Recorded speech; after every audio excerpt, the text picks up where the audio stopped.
जय जगन्नाथ। प्रकृत बंधु। अनेक दिन तलर कथा। जंगल रे गोटे गछरे दुईटी चढ़ेई बास करुथिले एवं ସେହି ଗଛର ଅନ୍ୟ ଏକ ଖୋଲରେ ଏକ ବୁଢ଼ା ସାପଟିଏ ରହୁଥିଲା। ବୁଢ଼ା ସାପଟି ଏତେ ଦୁର୍ବଳ ହୋଇଯାଇଥିଲା ଯେ ସେ ଦୂରକୁ ଯାଇ ପାରୁନଥିଲା କି ଖାଦ୍ୟ ସଂଗ୍ରହ କରିପାରୁନଥିଲା। ତେଣୁ ପ୍ରତ୍ୟେକ ଦିନ ଦୁଇଟି ଚଢ଼େଇ ଖୋଲ ନିକଟରେ କିଛି ଖାଦ୍ୟ ଛାଡ଼ି ଦେଇ ଆସୁଥିଲେ। ବୁଢ଼ା ସାପଟି ଚଢ଼େଇକୁ କୃତଜ୍ଞତା ଜଣାଉଥିଲା। ଦିନେ ଗୋଟିଏ ଶିକାରୀ ଆସି ଚଢ଼େଇକୁ ତୀର ମାରିବା ପାଇଁ ଚେଷ୍ଟା କଲା। ଠିକ୍ ସେହି ସମୟରେ ବୁଢ଼ା ସାପଟିର ନଜର ସେହି ଶିକାରୀ ଉପରେ ପଡ଼ିଲା। ସେ ଆଉ ବିଳମ୍ବ ନ କରି ତୁରନ୍ତ ଯାଇ ସେହି ଶିକାରୀର ଗୋଡ଼କୁ କାମୁଡ଼ି ଦେଲା।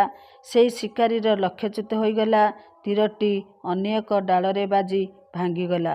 ଚଢ଼େଇଟିର ଜୀବନ ରକ୍ଷା କରିଦେଲା। ସେଥିପାଇଁ ସାପଟି ଚଢ଼େଇର ଜୀବନ ରକ୍ଷା କରିଥିବାରୁ ନିଜକୁ ଖୁସି ମନେ କଲା। ତେଣୁ ଯିଏ ପ୍ରକୃତ ବନ୍ଧୁ ସେ ସବୁବେଳେ ଏହିପରି ସାହାଯ୍ୟ କରି ଚାଲିଥାଏ। ଦୁଃଖ ବେଳେ ସୁଖ ବେଳେ ସବୁବେଳେ ବନ୍ଧୁ ସହିତ ରହିଥାଏ। ଜୟ ଜଗନ୍ନାଥ।